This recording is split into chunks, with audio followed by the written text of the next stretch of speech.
हमारे व्यस्त जीवन में ईश्वर की आवाज़। गुरु परंपरा में गुरु की उपस्थिति और गुरु का आदेश बड़ा महत्वपूर्ण है।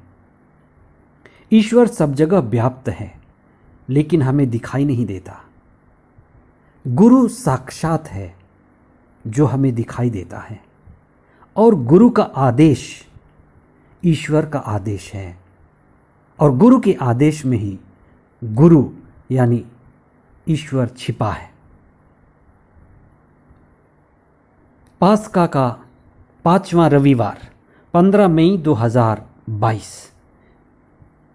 पहला पाठ प्रेरित चरित अध्याय 14 पद संख्याएं 21 से 27 तक।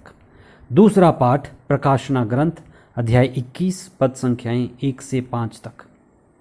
संत यूहन्ना का सुसमाचार अध्याय 13 पद संख्याएं 31 से 35 तक। प्रभु ईसा हमारे लिए गुरु बन गए। जैसे संत यूहन्ना ने अपने सुसमाचार में लिखा है कि किसी ने ईश्वर को नहीं देखा, सिर्फ उसने जो पिता के गोद में विद्यमान था, वे हैं प्रभु यीशु। इसलिए प्रभु यीशु निराकार ईश्वर के साकार रूप हैं। ईश्वर जो अदृश्य है उसके दृश्य रूप हैं, और ईसा ही ईश्वर के बारे में हमें सटीक और सच्चे रूप में बता सकते हैं। और ईसा कहते हैं कि ईश्वर प्रेम स्वरूप है, ईश्वर ही प्रेम है। ईश्वर ने प्रेम से अपने पुत्र ईसा को इस दुनिया में मुक्ति दाता बनाकर भेजा। ईसा की शिक्षा का मूल विषय है प्रेम, प्रेम केंद्रित शिक्षा। ईसा की आज्ञा, अंतिम आदेश और निर्देश भी प्रेम है।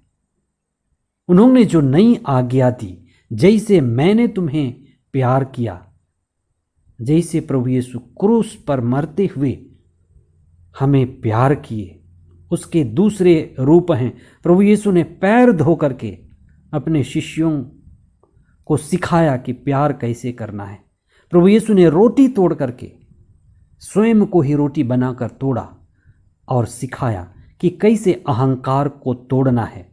इसलिए ईसा की नई आज्ञा संहिता के पुरानी आज्ञा से बिल्कुल भिन्न है। प्रेम ही ईश्वर का सघन रूप है।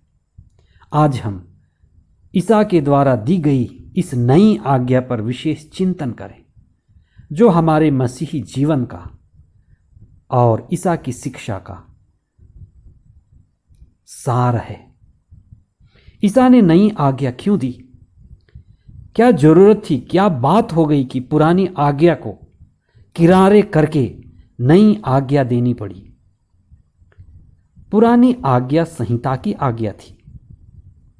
जैसे संत मत्ती के अनुसार अध्याय 5 अनुवाक्य 43 में प्रभु का वचन कहता है, तुम लोगों ने सुना है कि कहा गया है, अपने पड़ोसी से प्रेम करो और अपने बैरी से बैर। ये पुरानी आज्ञा है। यहूदियों के लिए अपना पड़ोसी कहना, पड़ोसी का अर्थ उनके जैसे ही दूसरा यहूदी भाई या यहूदी बहन है। जो यहूदी समुदाय से बाहर है, वह उसका भाई, बहन या पड़ोसी नहीं हो सकता। यहूदियों के लिए, यहूदियों को छोड़ करके कनानी, हित्ती, परिजी और जो भी दूसरे जात के हैं, वे सभी बैरी थे, क्योंकि वे कभी ना कभी एक दूसरे पर अत्याचार करते रहे। जब यहूदियों को अपने मित्र की या पड़ोसी की याद आती है, तो सिर्फ वह दूसरा यहूदी है। ईसा ने जब नई आज्ञा दी, तो इन अलग अलग जात, अलग अलग धर्म, अलग अलग संप्रदाय के सारे दीवारों को तोड़ा। ईसा ने जब कहा नई आज्ञा देता हूं, उसका सीधा संबंध उनके क्रूस की शिक्षा से था। क्रूस की शिक्षा ही असली प्रेम की शिक्षा है। वास्तव में प्रेम पाना नहीं, प्रेम देना है। प्रेम फायदा नहीं, प्रेम श्रद्धा है। श्रद्धा का मतलब है आकारण प्रेम, निस्वार्थ प्रेम, निस्वार्थ भाव से देना। इसलिए जब ईसा कहते हैं जैसे मैंने तुम्हें प्रेम किया, जैसे मैंने तुम्हें दिया, तुम भी दूसरों को वैसे ही दो। ईसा आखिरी सांस तक, अपनी आखिरी बूंद तक हमें देते रहे। सभी से प्रेम करना, यहां तक कि शत्रुओं को भी क्षमा करना, बैरियों और अत्याचारियों के लिए भी प्रार्थना करना, यही सच्ची प्रेम की निशानी है। और क्रूस पर से प्रभु यीशु ने हमें यही सिखाया। आज हमारे लिए, सभी मसीहियों के लिए यही एक बड़ी चुनौती है जिसमें हम विफल होते रहे हैं।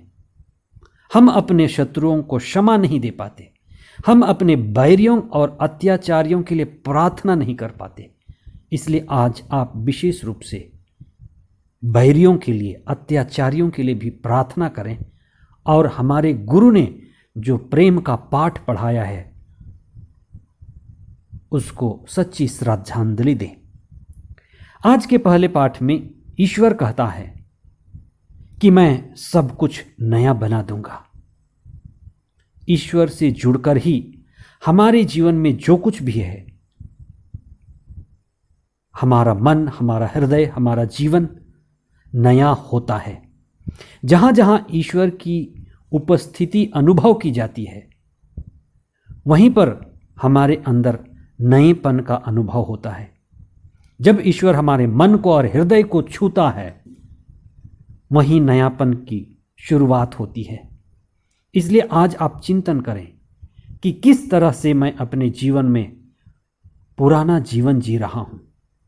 मेरे जीने का ढंग, जीने की कला, जीने की शैली, सोच विचार और कर्म कितने पुराने हैं। मुझे प्रभु के साथ जुड़ना है, प्रभु की शिक्षा को अपनाना है और मेरे जीवन में नयापन आना है। पवित्र आत्मा का आगमन ही वास्तव में हमारे जीवन में नयापन है। जहाँ ईश्वर है वहीं प्रकाश है और वहाँ अंधकार नहीं हो सकता। अंधकार दूर भागता है, चाहे वह अज्ञानता का अंधकार हो, चाहे बुराई का हो। जहाँ ईश्वर है वहीं क्षमा है। ईश्वर प्रेम की आग है जो सबको शुद्ध करती और नया बनाती है।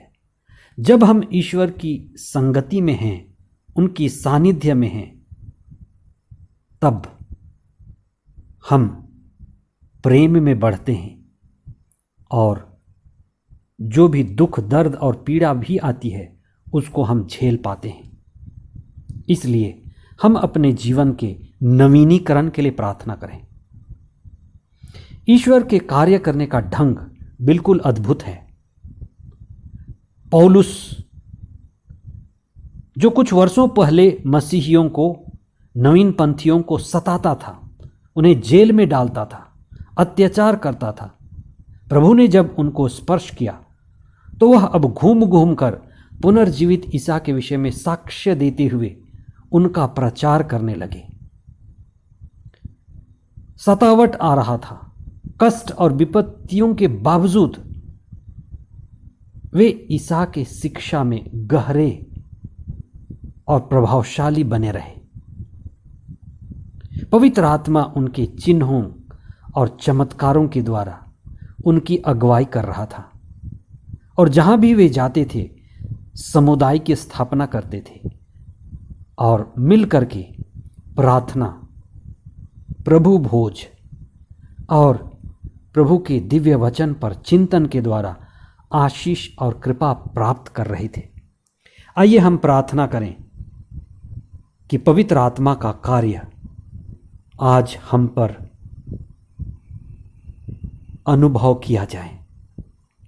हे प्रभु यीशु, जैसे आप पिता के पास से आए, पिता जो प्रेम है उसको अपने जीवन के द्वारा जी करके सिखाया, आपने अपने क्रूस मृत्यु और क्रूस प्रेम के द्वारा हमें शत्रुओं, अत्याचारियों और दुष्टों के लिए भी प्रार्थना करना सिखाया। हमें आशीर्वाद दीजिए कि हम भी दूसरों की सेवा में आनंद अनुभव करें, अपने अंदर के अहंकार को, घमंड को तोड़ सकें। हर रविवार और मिस्सा बलिदान हमारे लिए आशीष और कृपा का स्रोत बने। हम दूसरों के पैर धो सकें, हम अपने अहंकार को तोड़ सकें, जैसे आपने अपने शिष्यों के पैर धोए और अपने शिष्यों के लिए रोटी तोड़ा और कलवारी के पहाड़ पर खुद को समर्पित करते हुए तोड़ा। हमें भी वही मनोभाव, वही त्याग और वही नवीनीकरण प्रदान कीजिए। पवित्र आत्मा हमें नया बनाए और हमारी अगुवाई करे। आज के इस विशेष दिन में हम सभी के साथ मित्रवत और प्रेम भाव से रह सकें, जी सकें और प्रेम बांट सकें और हमारे सद्गुरु के उस वचन को दूसरों को भी दे सकें। जैसे मैंने तुम्हें प्यार किया, तुम भी एक दूसरे को प्यार करो, आखिरी सांस तक, आखिरी बूंद तक। आमीन।